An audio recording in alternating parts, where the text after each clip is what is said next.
했습니다. 오늘 전쟁 그리고 내려오지 않는 손이라는 제목으로 함께 하나님의 말씀을 나누고자 합니다.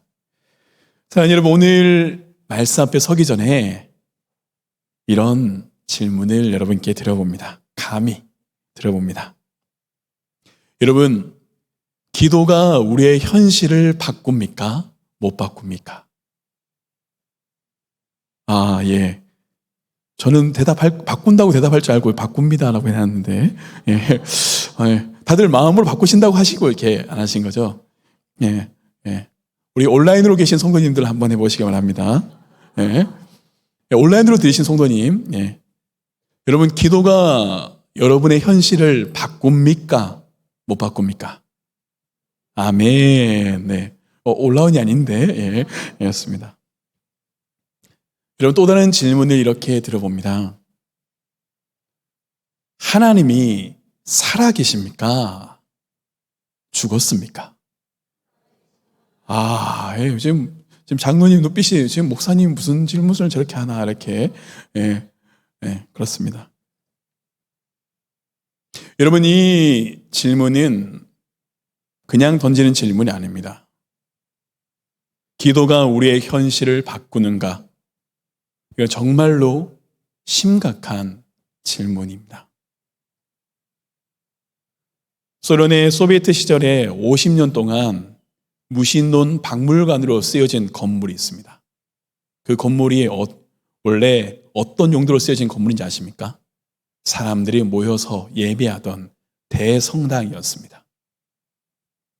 하나님께 예배하던 그 대성당이 이제 러시아의 레닌이 통치를 하면서 러시아에 있는 98%의 교회를 폐쇄해버렸습니다. 러시아에 얼마나 많은 그리스도인들이 하나님께 기도했겠습니까? 하나님 보호해달라고. 그런데 그 기도가 이루어지지 않는 것처럼 보이는 겁니다. 히틀러가 600만 명이 넘는 유대인과 수백만의 그리스도인들을 학살했음을 우리는 역사적 기록을 통해 알고 있습니다. 얼마나 많은 유대인들이, 얼마나 많은 그리스도인들이 죽어가는 그 현장에서 절규하며 하나님께 부르짖었을까요? 2차 세계대전, 어떤 분은 이런 간증을 받습니다. 덩케르크의 기적, 기도의 응답이다. 맞습니다. 그 연합군이 그 배를 구출했던 것들 정말 기적입니다. 그렇지만 그 질문을 강연했더니 한 젊은이가 그 강연하셨던 목사님께 이렇게 되물었습니다. 그러면 2차 세계대전이 끝날 때 히로시마에 떨어진 원폭 때 하나님은 무엇을 하셨습니까? 여러분, 이런 인류의 거국적인 역사를 말하지 않아도 우리 삶의 현장에서 하나님을 향한 의문이 얼마나 많은지 모릅니다. 10대인 아들이 만성 천식을 앓고 있는 성도님이 얼마나 힘이 들어서 하나님께 부르시었는지, 뇌성마비로 몸이 불편해서 한평생 힘들게 살았던 성도의 삶이 얼마나 눈물 어린 삶이었던지, 태어나자마자 얼마 되지 않아서 아이를 잃고 한평생 가슴에 묻고 살아가는 가정에서 얼마나 하나님께 기도하였을지, 암이 폐와 간으로 번져서 시한부 선고를 받은 성도가 하나님 앞에서 어떻게 기도하였을지, 가정을 지켜달라고 간절히 기도했지만 그 가정이 깨어져서 아파하며 애통한 성도가 얼마나 많은지, 삶의 현실이 가슴이 아픕니다. 어느 날 한 전도사님이 그 교육부 현장에서 아이들에게 이렇게 가르쳤습니다. 얘들아, 너희가 기도하면 하나님이 다 들어주셔. 그러니까 꼭 하나님 믿고 기도해. 아이들은 네, 아멘 이렇게 했습니다. 그런데 얼마 지나지 않아서 그 전도사님에게 삐뚤빼뚤한 글씨가 적힌 쪽지가 도착합니다. 그 쪽지에는 이런 아이의 물음이 있었습니다. 왜 우리 엄마를 고쳐주지 않으세요? 여러분, 우리가 살아가는 이 현실이 막막할 때가 있습니다. 우리가 살아가는 이 현실이 우리 힘으로 어쩔 수 없는 전쟁 같은 현실이 있습니다. 하나님이 바벨론과 아수르 같은 이방 나라를 들어쓰시는 것이 너무나 납득이 되지 않았던 수많은 선지자들이 하나님께 하나님의 뜻을 반문하며 외쳤습니다.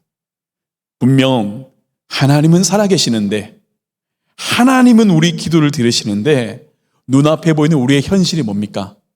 전쟁 같습니다. 참혹한 현장입니다.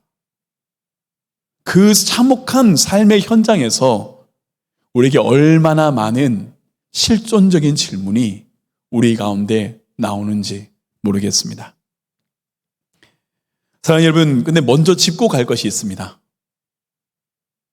실은 우리의 뜻과 마음과는 좀 다를 수 있는 하나님의 말씀을 깨닫게 됩니다.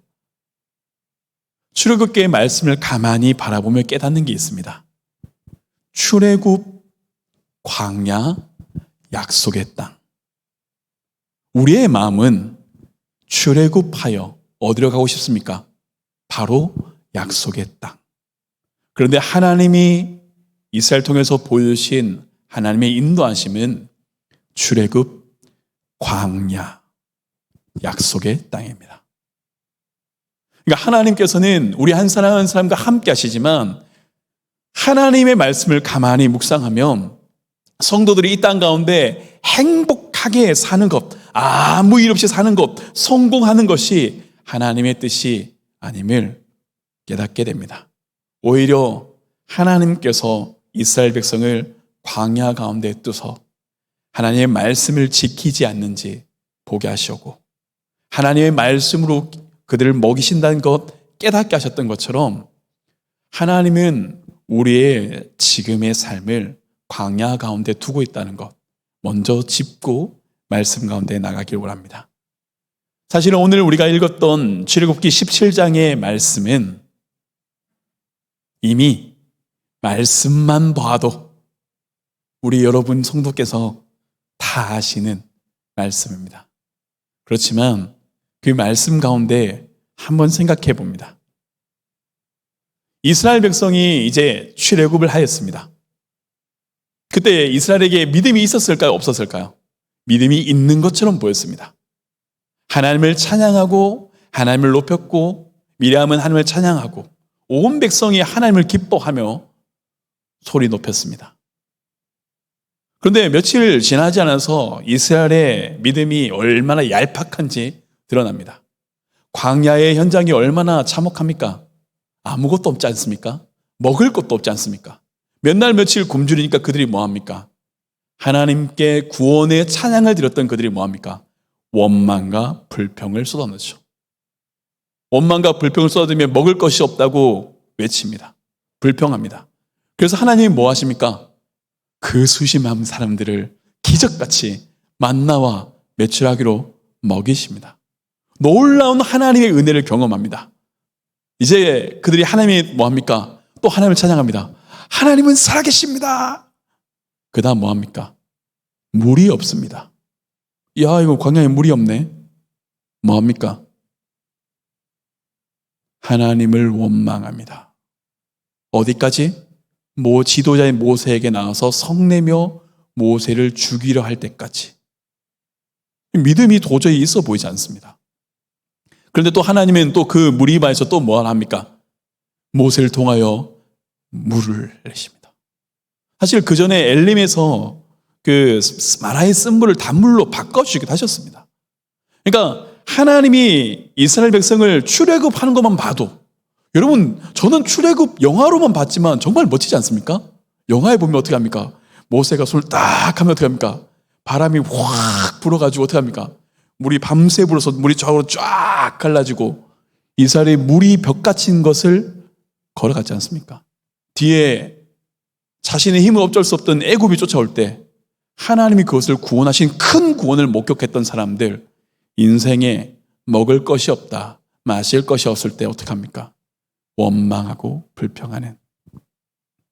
그런데 그 하나님은 그 이스라엘을 또 받아주시고 먹이시고 입히시고 또 물을 마시게 합니다. 그때의 말씀입니다. 8절 말씀은 오늘 이렇게 시작합니다. 그때에 아말렉이 와서 이스라엘과 르비딤에서 싸우니라. 여러분, 왜 아말렉이 이스라엘 쳤는가? 왜 전쟁이 일어났는가? 이스라엘이 어떻게 갑자기 싸우게 됐는가? 성경은 자세하게 말하지 않습니다. 하지만 신명기의 말씀을 보면 왜 아말렉과 싸웠는지 우리는 알 수 있습니다. 우리 신명기 25장 17절 18절 말씀입니다. 함께 읽겠습니다. 너희는 애굽에서 나올 때에 아말렉이 내게 행한 일을 기억하라. 곧 그들이 길에서 너희를 만나 내가 피곤할 때에 내 뒤에 떨어진 약한 자들을 쳤고 하나님을 두려워하지 아니하였느니라. 여러분, 아말렉이 성경에 나타날 때 원래 아말렉의 뿌리는 이스라엘과 같습니다. 그렇죠. 예. 야곱의 형제이지 않습니까? 야곱의 아들 누굽니까? 야곱의 아들 죄송합니다. 목사님 용납해 주십시오. 제가 오늘 흥분했습니다. 이삭의 아들이죠. 쌍둥이 누가 있습니까? 에서와 야곱. 에서의 후손이 누굽니까? 아말렉입니다. 그러니까 뿌리는 같은 민족입니다. 그런데 그들이 오랜 시간 지나니까 하나님을 잊은 민족이 되어버렸습니다.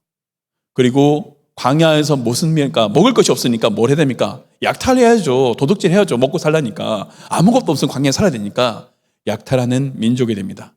얼마나 치사한 약탈한 민족이냐? 이스라엘 백성의 약한 자들, 힘있고 강한 자들이 아니라 무리 끝에 있는 할머니들, 어린아이들, 부녀자들을 공격하고 치고 빠지고 치고 빠지고. 근데 어떻게 하나님을 두려워하지 않는, 이것이 바로 아말렉인 겁니다. 아말렉이 싸웠던 르비딤에 대해서 정확하지 않지만 성경학자들은 아마 르비딤이 이런 곳이 아닐까 추측해 봅니다. 네. 르비딤 사진 한번 부탁드립니다. 자세하지 않지만 이렇게 이런 추정인 거죠. 저 산에서 모세가 아마 저 화살표 있는 저 위에서 모세가 아마 아론과 훌과 함께 기도했을 것이다. 르비딤이라는 뜻은 평야, 표다라는 뜻으로 평지를 의미합니다. 이스라엘이 저 넓은 평지에 걸쳐졌습니다. 이제 아말렉이 싸움을 걸어옵니다. 힘껏 싸워야 되는데 싸움을 피할 방도가 없습니다.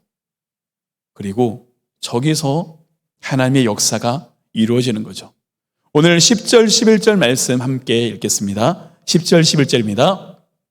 여호수아가 모세의 말대로 행하여 아말렉과 싸우고 모세와 아론과 훌은 산 꼭대기에 올라가서 모세가 손을 들면 이스라엘이 이기고 손을 내리면 아말렉이 이기더니, 놀라운 하나님의 말씀입니다.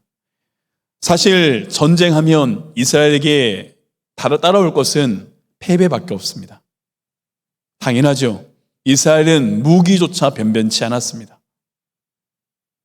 이 출애굽이 한 시대가 아니라 한참 시간이 흘러서 사울 왕 때조차 이스라엘은 철로 된 칼을 사울과 그의 아들 요나단만 가질 정도로 이스라엘은 열악한 나라였습니다.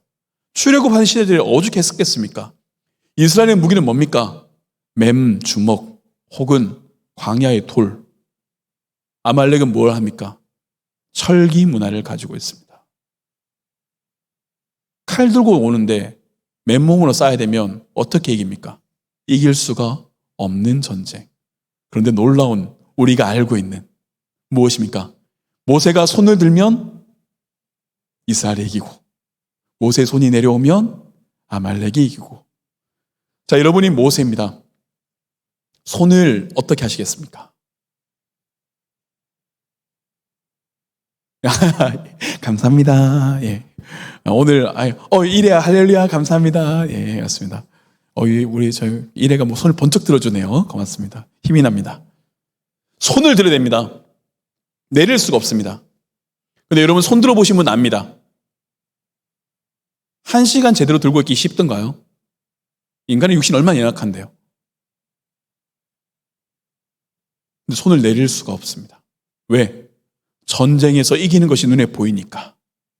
결국 끝까지 손을 들다가 모세의 기력이 쇠진할 때 아론과 훌이 옆에서 그 손을 잡아서 함께 끝까지 기도하게 하여서 승리하게 하고 그 승리를 기념하여 여호와 니시라 하며 여호와 나의 깃발 승리의 하나님을 고백하고 여호와께서 아말렉과 대대로 싸운다는 하나님의 약속을 선포한 곳이 오늘 말씀이죠. 바로 여기서 이 말씀 사실 제가 얘기하지 않아도 우리가 너무 잘 아는 말씀입니다. 하지만 제가 나누고 싶은 것은 오늘 그것을 우리의 삶에 가져오는 적용입니다. 여러분, 우리의 현실은 저는 말씀을 바라보며 생각합니다. 전쟁과도 같습니다. 우리의 사실이 전쟁과 같은 현실임을 깨달으며 섭니다. 그리고 우리는 압니다.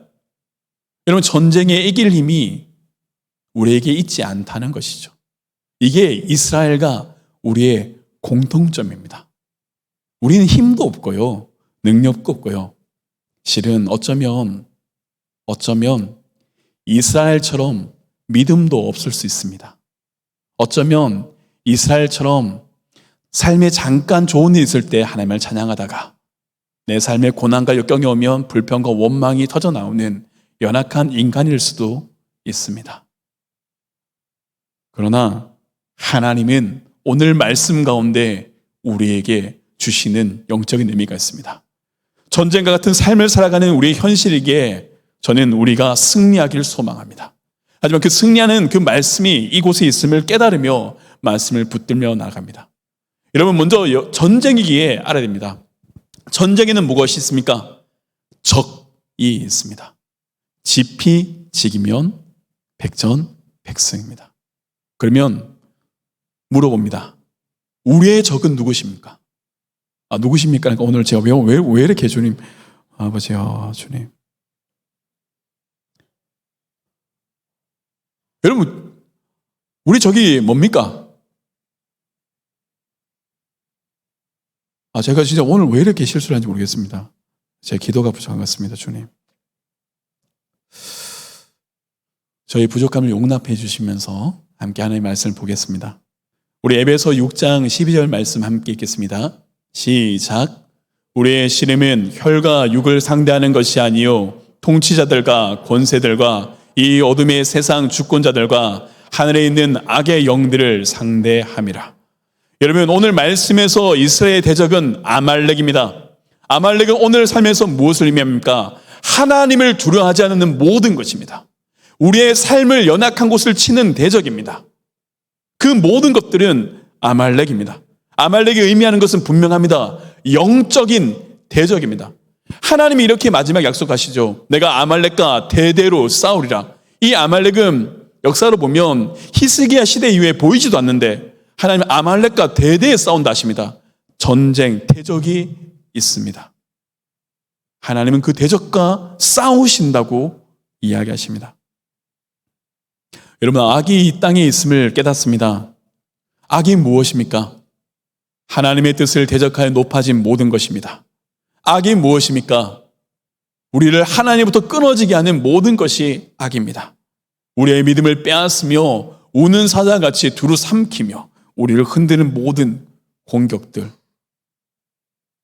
이 땅 가운데 하나님을 없다 하며 믿음을 잃게 하는 모든 공격들, 믿는 자들 낭망시키고 쓰러지게 하며 절망케 하는 모든 낙심과 거짓의 공격들, 우리를 상처받게 하고 쓰러지게 하여 기도할 힘을 빼앗는 모든 공격, 우리에게 얼마나 많이 있습니까? 혹시 여러분이 겪고 있는, 여러분 우리가 이미 알고 있지 않습니까? 우리가 얼마나 많은 공격 가운데 살아갑니까? 영적 전쟁. 이것이 우리의 현실임을 깨닫습니다. 영적 전쟁의 현실이 우리 가운데 있게 되물어 봅니다. 이 현실을 싸울 힘을 어디에 있습니까? 우리의 손에 있습니까? 영적 전쟁이지 않습니까? 무엇에 있습니까? 하나님께 있음을 고백합니다. 목사님, 그걸 누가 몰라요? 다 알아요. 기도하는데 안 되는 거 어떡합니까? 기도하는데 안 되는 거 어떡합니까? 목사님, 우리가 얼만큼 하나님 앞에 기도했는지 아십니까? 목사님이 삶의 아픔을 아십니까? 제가 다 모르지요. 얼마나 그 성도가 한탄했을 때 얼만큼 애통했을지, 한탄했을지 제가 어찌 다 알겠습니까? 그러나 오늘 말씀을 시작했던 분명한 질문으로 돌아갑니다. 하나님이 살아계십니까? 죽으셨습니까?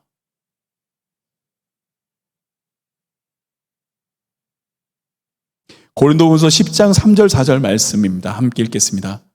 우리가 육신으로 행하나 육신에 따라 싸우지 아니하노니 우리의 싸우는 무기는 육신에 속한 것이 아니요 오직 어떠한 견고한 진도 무너뜨리는 하나님의 능력이라 모든 이론을 무너뜨리며. 여러분, 우리가 싸우는 무기가 여기 있습니다. 무엇입니까?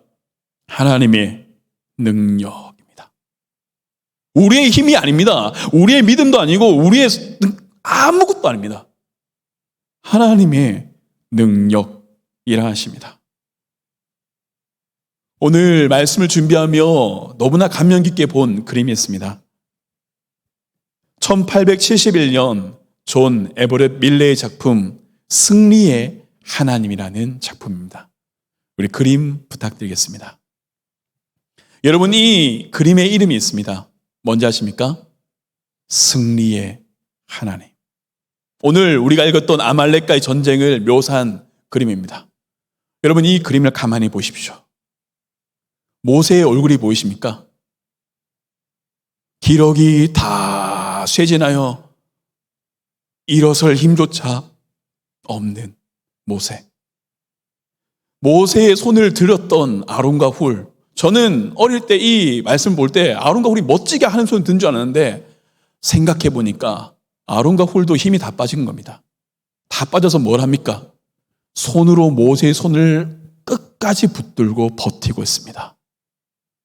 하나님께 끝까지 버티며 기도하는 모습이 이곳에 있습니다. 그런데 이 작품의 이름이 뭡니까? 승리의 하나님입니다. 사랑하는 여러분, 먼저 영적 전쟁 가운데 있기에 오늘 생각해 봅니다. 영적인 전쟁 가운데 있는 삶의 현장 가운데 있다면 사랑하는 여러분, 우리는 하나님께 손을 들어야 합니다. 하나님께 손을 드는 것이 이 땅의 참혹한 현실에서 이겨낼 수 있는 우리의 능력임을 깨닫습니다. 역대하 20장 15절 말씀은 이렇게 기록되어 있습니다. 제가 읽겠습니다. 야하실이 이르되 온 유다와 예루살렘 주민과 여호사밧 왕이여 들을지어다. 여호와께서 이같이 너에게 말씀하시기를 너희는 이 큰 무리로 말미암아 두려워하거나 놀라지 말라. 이 전쟁은 너희에게 속한 것이 아니요 하나님께 속한 것이니라. 아멘. 사랑하는 여러분, 전쟁 같은 삶의 현실을 살아가는 우리에게 분명한 하나님의 말씀을 붙들어야 됩니다. 전쟁이 우리에게 속한 것이 아님을 알아야 됩니다. 전쟁은 누구에게 속하였습니까? 하나님께 속하였습니다. 그렇다면 우리는 뭘 해야 됩니까? 하나님께 손을 들어야 됩니다. 하나님, 제 힘으로는 무엇 하나 바꿀 수가 없습니다. 어찌할 수가 없습니다. 제가 바라볼 분은 하나님밖에 없습니다. 그렇게 손을 드는 겁니다. 이것이 영적인 전쟁에서 이길 수 있는 승리의 비결임을 깨닫습니다. 여러분, 그리고 한 가지 또 깨닫는 게 있습니다. 하나님은 이 아말렉과의 전쟁을 기록하여서 대대에 알리게 하셨습니다. 왜입니까? 승리의 기억을 그들에게 주신 겁니다. 다르게 얘기하면 은혜입니다. 은혜를 아는 사람들의 공통점이 뭔지 아십니까? 저는 하나님의 응답하심을 아는 사람들이 다시 기도할 수 있는 힘이 주어진다는 것을 깨닫습니다. 여러분, 은혜를 경험한 사람은요, 다시 기도할 수 있습니다. 삶에 우리도 다 인간이죠. 절망하죠. 연약하죠. 부딪힙니다. 하지만 연약하고 절망하는 우리를 하나님은 그려두지 않으십니다. 여호와께서 사람의 걸음을 정하시고 그의 길을 기뻐하시나니 그는 넘어지냐 아주 엎드러지지 아니함은 여호와께서 그의 손으로 붙드심이로다. 하나님이 여러분을 붙드신다는 것, 우리를 붙드신다는 것, 너무나 중요한 사실입니다. 하나님께 손을 듭시다. 하나님께 항복해야 됩니다. 내 생각과 경험이 앞서거나 우리의 높아짐이 인간의 우리의 경험이 하나님보다 높아졌다면 그 모든 것 하나님께 내려놓고 손을 드는 오늘이 되었으면 좋겠습니다. 또한 말씀을 바라보며 생각합니다. 여러분, 아말렉 전쟁이 주는 정말 중요한 교훈이 있습니다. 저는 이 승리 하나님이 그림이 너무 좋았습니다. 다시 한 번만 간사님 그림 부탁합니다. 여러분, 우리는 우리의 기도의 손이 내려오지 않도록 하여야 합니다. 다시 말하면 전쟁이 끝날 때까지 뭐 해야 됩니까? 끝까지 버텨야 합니다. 제가 처음에 발견한 그림입니다. 멋있죠? 저 멋있다고 생각했는데 얼마나 멋있습니까? 근데 이게 우리가 생각하는 기도입니다. 근데 기도는 이렇게 멋지게 기도하는 게 아님을 깨닫습니다. 기도는 어떻습니까? 아까 했던 그림 다시 한번 부탁하겠습니다. 모든 힘이 세잔해지고 어찌할 수가 없고, 그러나 눈앞에 하나님의 도우심은 분명히 보이고 끝까지 하나님께 매달리는 것, 이게 우리의 영적인 전쟁임을 깨닫습니다. 버티는 것입니다. 하나님의 역사를 바라보며. 주님이 계시던 때 제자들에게 어느 날 귀신 들린 아버지가 와서 이야기합니다. 내 아이를 고쳐달라. 근데 그들이 고치지 못합니다. 변환서서 내려왔던 주님께서 고치십니다. 그때 오실 때 그 주님에게 뭐라 합니까? 이 아버지가 뭐라 합니까? 할 수 있거든 고쳐달라. 주님 뭐라 합니까? 할 수 있거든 무엇이냐? 믿는 자에겐 능치 못함이 없느니라. 아버지가 뭐라 합니까? 내가 믿나이다. 나의 믿음 없음을 도와주소서. 그리고 하나님이 그 아들을 고치십니다. 그 후에 제자들이 와서 주님께 묻습니다. 주님, 우리는 어떻게 해서 고치지 못했습니까? 마가복음에 주님이 이렇게 얘기하십니다. 마가복음 9장 29절 말씀입니다. 이르시되 기도 외에는 다른 것으로 이런 종류가 나갈 수 없느니라 하시니라. 아멘. 여러분, 주님이 이 땅 가운데 오셔서 굶주린 자를, 병자를 고쳐주셨고 죄인을 찾아다니셨고 수많은 어둠에 있는 자들을 풀어주셨습니다. 은혜의 날을 선포하셨습니다. 어둠에 있는 자들이 하나님의 빛 안에 들어오도록 하셨습니다. 그리고 그 놀라운 사역을 우리로 하여금 동참하게 하셨습니다. 우리에 동참하게 하셨는데 동참한 하나님의 사람들이 하나님의 일을 하는 출발이 어딘지 아십니까? 말씀은 언제나 기도에 있다 하십니다. 여러분, 우리가 복음서의 말씀에 얼마나 주님이 하늘을 향해서 기도하셨는지, 지치시고 힘드셨을 때도 조용히 한적한 곳에서 기도하셨는지, 새벽 미명에 기도하셨는지, 모든 기적을 하시기 전에 주님이 하늘을 향해서 기도하셨음을 우리가 얼마나 많이 보았습니까? 기도입니다. 사랑하는 여러분, 오늘 우리는 생각해야 되며 결단해야 됩니다. 여러분의 현장이 어디인지 모르나 하나님의 말씀을 붙들며 강권합니다. 하나님을 향해 손을 드십시오. 여러분의 삶의 현실이 절망적이고 아프다면 그렇게 더욱더 하나님을 향해서 손을 들고 기도해야 합니다. 여러분, 삶의 고통과 아픔이 있습니까? 하나님께 씨름하여서 기도하시길 원합니다. 내 가정, 내 자녀를 위해서 하나님께 마음을 쏟아놓으며 엎드려야 됩니다. 교회와 공동체를 위해서 하나님께 손을 들고 기도해야 됩니다. 삶의 전쟁에서 승리하는 길, 기도의 산에 올라가는 겁니다. 하나님께 나아가는 것임을 깨닫습니다. 기도의 산을 올라가는 여러분이 되시길 간절히 축복합니다. 그런데 여러분, 기도가 쉽습니까? 아니요. 우리는 알고 있습니다. 영적 전쟁의 길이 결코 쉽지가 않습니다. 여러분, 아까 불었던 그림을 기억하며 말씀을 보았으면 좋겠습니다. 힘이 다 빠져 주저앉았던 모세가 눈에 아른합니다. 옆에 아론과 훌이 있었고 그들의 기력과 힘도 다 하였고 어떻게 할 힘이 보이지가 않습니다. 승리가 그들의 눈에 보이지가 않는데 그것이 모세와 아론과 훌의 영적 전쟁이었습니다. 기도에 얼마나 힘이 다했는지, 전쟁이 얼마나 오래됐는지 포기하고 싶었을 때가 얼마나 많았겠습니까? 팔이 내려옵니다. 어쩔 수가 없습니다. 그런데 내 눈앞에 있는 형제가, 민족이 죽어갑니다. 손을 내릴 수가 없습니다. 다시 그 연약한 힘에 손을 넣어서 올립니다. 사랑하는 여러분, 또한 말씀을 바라보면서 생각합니다. 하나님 향해 손을 드는 것이 우리의 승리의 비결이라면 또 하나의 승리의 비결은 우리의 믿음의 동역자가 필요하다는 것을 깨닫게 됩니다. 계속되는 삶의 절망으로 성도들이 힘들고 지쳐하는 성도들이 있다면 그들 곁에 함께할 동역자가 필요합니다. 여러분, 우리나라가 앞이 보이지 않은 일제차의 암흑 가운데 있을 때 얼마나 많은 성도들이 하나님께 손을 들고 버텼는지 모릅니다. 이 나라가 전쟁 가운데 폐허가 되어서 아무것도 없을 때 수많은 성도들이 대한민국을 품고 하나님을 향해서 손을 들었음을 우리는 알고 있습니다. 성도의 현장 가운데, 삶의 현장 가운데 우리 힘으로 할 수가 없습니다. 하나님은 우리의 연약함을 아십니다. 그래서 우리를 무엇으로 두십니까? 그리스도의 몸된 지체로, 공동체로 두셨습니다.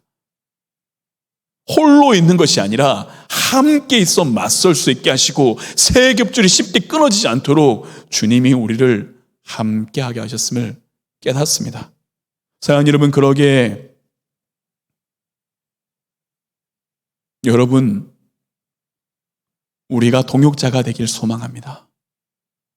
여러분, 이 시대 가운데 기도하는 자들이 얼마나 줄어가는지 아시지 않습니까? 이 시대 가운데 사람들이 자신을 위해서 기도하는 것도 잃어가고요, 다른 사람을 위해서 기도하는 자들은 점점 줄어갑니다. 다른 나라와 민족을 위해서 기도한 자들이 이 땅 가운데 얼마나 있습니까? 이 시대 가운데 얼마나 있습니까? 교회 공동체를 위해서 기도한 자들이 얼마나 있습니까? 아니, 기도에 힘이 빠져서 믿음을 잃고 쓰러져 갔을 때 그 손을 붙들어서 사명을 다하며 함께하는 자들이 얼마나 우리 공동체 가운데 있습니까? 헬무트 틸리케는 이렇게 외쳤습니다. 결코 식지 않는 사랑을 가진 이들이 기도를 통해 이 세상을 두 팔로 떠받치고 있다. 결코 식지 않는 사랑을 가진 이들이 기도를 통해 이 세상을 두 팔로 떠받치고 있다. 여러분, 이 고백은요, 멀리 수도원에 있는 수도사의 고백이 아닙니다.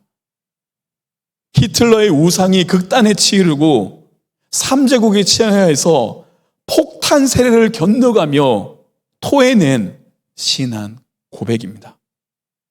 식지 않는 사랑으로 기도하는 자들이 오늘도 기도하고 있음을 너무나 감사합니다. 여러분, 우리의 삶은 전쟁이죠. 우리의 삶은 전쟁입니다. 대적은 마치 거대한 철문처럼 우리 앞에 버티고 있습니다. 그리고 얘기합니다. 해볼 테면 해봐라.